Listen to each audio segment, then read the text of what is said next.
اور وہ یہ ہے کہ جنگل نہ بادشاہ اعلان کرے نے کہ ہر جانور نہ خفتے براوی نہ بولے، اردو بول، نیامان تھڑ بول. آپ کی بات نہیں، ہاؤس کی بزنس کی بات ہے. جملے بتاؤں آپ کو، لینگویج یہاں چل سکتے ہیں. ہر جنگل نہ بادشاہ اعلان کرے نے کہ ہر جانور نہ خفتے نیامان تھڑبو ننا محافظاک اول قتل کیرہ اور او کا پد کیرے تفتیش کیرہ. تو جناب والا اینو اگر نہیں کریں اجازت دیتس براوی میں نہ کریں جی. تو میں براوی اظہار نہیں آپ اردو میں کریں پلیز. اونا وجہ دا دے. نہیں ہاؤس میں اجازت نہیں. آپ خود ڈپٹی چیئرمین رہے ہیں، رول سمجھتے ہیں. انگلش یا اردو میں بات کریں جی. 20 سالہ نن کرے ہندا ایوان اٹھی دادرو دیوار اٹھی. اجازت نہیں ہے ادری صاحب. نندا بندہ آتی طولوں کا بنی. ادری صاحب آپ نے پورے پاکستان کو بتانا ہے، اجازت نہیں ہے. خفتیا ہچو اثرس اوفتا سیتا ہچو. ادری صاحب پھر میں کسی اور کو اگر کھنے اردو بس اڑائیے میں کیوں؟ تو پھر آپ اس وقت اردو سیکھ کے آئے ہاؤس میں جی. مجھے بڑی مہربانی. آپ مجھے سکھائیں تو میں سیکھ لوں گا. نہیں بڑی مہربانی جی. جی اردو میں بات کریں جی. کہتے ہیں کہ شیر نے اعلان کیا کہ جنگل میں جتنے بھی جانور ہیں ان کے کان اگر ایک بالشت کے برابر نہ ہو تو انہیں کاٹ دیا جائے. تو گیدڑ کو کسی نے دیکھا کہ وہ بھاگے جا رہا ہے تو اس سے پوچھا گیا کہ بھائی خیر ہے؟ اس نے کہا کہ ہمارے بادشاہ نے اعلان کیا ہے کہ جس کے کان ایک بالش سے زیادہ ہوں تو انہیں کاٹ دیا جائے. تو سوال کرنے والے نے کہا کہ جناب آپ کے کان تو چھوٹے ہیں، ایک بالش کے برابر نہیں ہیں. تو اس نے جواب میں کہا کہ جناب والا ہمارا بادشاہ اس کا حکم بڑا اٹل اور سخت ہے. وہ پہلے کان کٹوا دیتا ہے، اس کے بعد ناپتا ہے. مشاہد اللہ خان پہلے کان کٹوا دیتا ہے، اس کے بعد پھر ناپتا ہے کہ یہ برابر ہے یا نہیں. تو ہمارے ملک کے محافظ پہلے حیات بلوچ کو شہید کرتے ہیں، بے دردی سے قتل کرتے ہیں، ان کے والدین کی موجودگی میں قتل کرتے ہیں. نہ اس سے کوئی اسلحہ برآمد ہوتا ہے، نہ کوئی چاقو چھری برآمد ہوتا ہے. اب کہتے ہیں کہ جی غلط فہمی ہوئی. اس کے بعد پھر IGFC بھی اس کے گھر جاتا ہے. تو جناب والا یہ وہی جنگل کا قانون، جنگل کا بادشاہ جس کا فرمان بالکل سیم اسی طرح ہمارے جو محافظ ہیں ان کے فرامین اسی طرح ہی ہے کہ پہلے وہ قتل کر دیتے ہیں، اس کے بعد تفتیش شروع کر دیتے ہیں. پھر تفتیش سے جب بات سامنے آتی ہے کہ یہ بے گناہ تھا، اب کیا ہوگا؟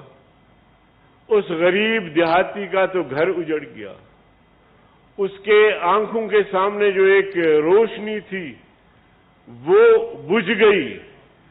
وہ بیچارہ ایک دیہات سے اپنے بیٹے کو پڑھانے کے لیے کراچی بھیجا اور وہ پڑھ رہا تھا. کورونا کی وجہ سے واپس آیا تو یہاں بھی باغ میں محنت مزدوری کر رہا تھا. اگر اس کے ہاتھ میں نہ کلاشنکوف ہے، نہ چاقو ہے، نہ چھری ہے تو گرفتار کرنے میں کیا حرج تھی؟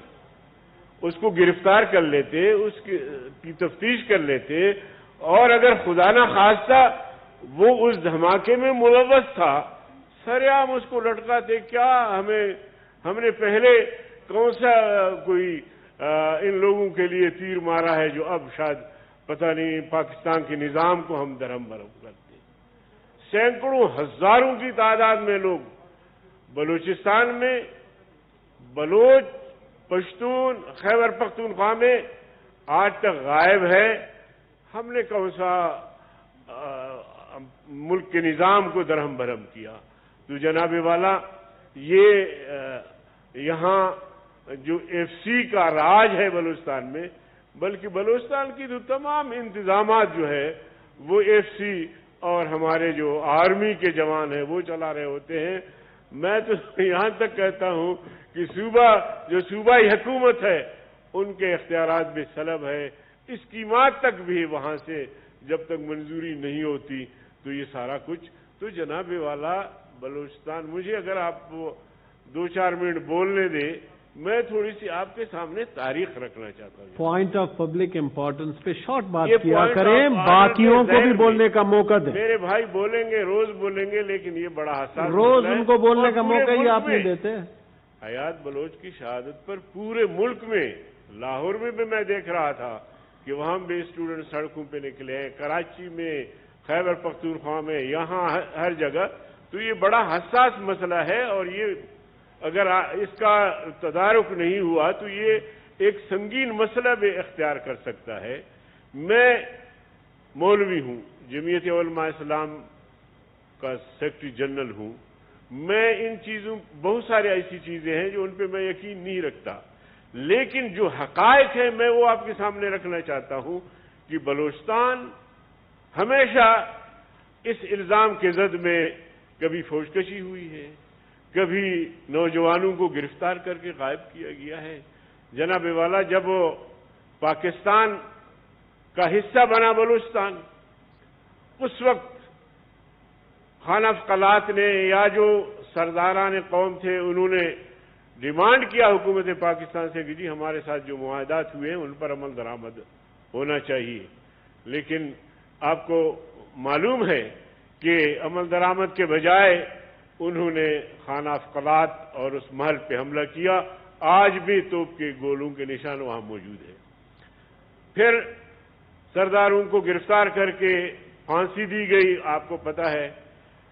لیکن اس کے بعد جب انتخابات کا مرحلہ آیا 1970 میں، تو یہ تمام سردار سب الیکشن میں انہوں نے حصہ لیا، چاہے وہ سردار عطا اللہ مینگل ہو، غوث بخش بیزنجو ہو، خان عبدالولی خان، یہ اپنا صمد خان چودھری، یہ سب بڑوں نے آئین کو مان کے، الیکشن کو مان کے اس میں حصہ لیا۔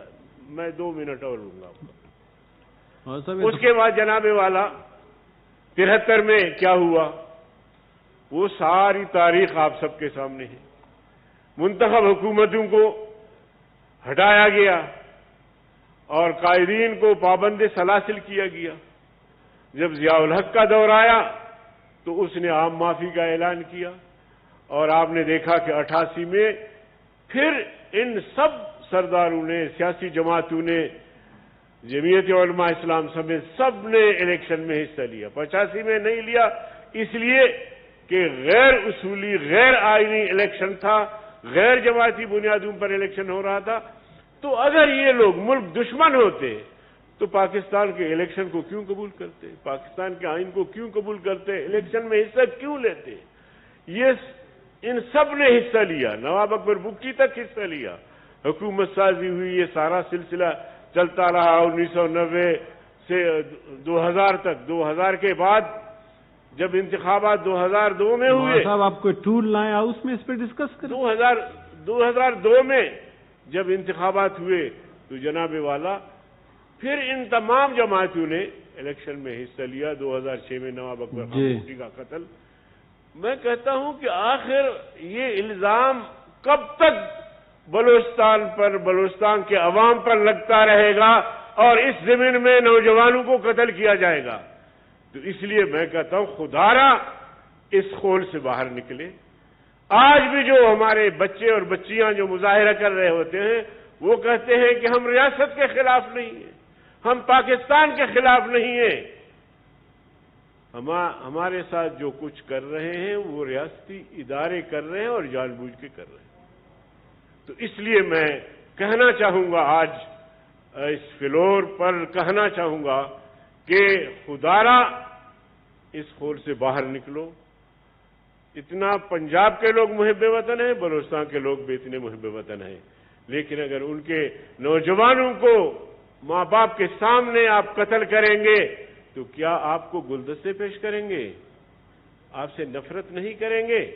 تو اس طرح کی نفرت کی بیج ان کے دلوں میں نہ بویا کریں، ان پر دست شفقت ہو۔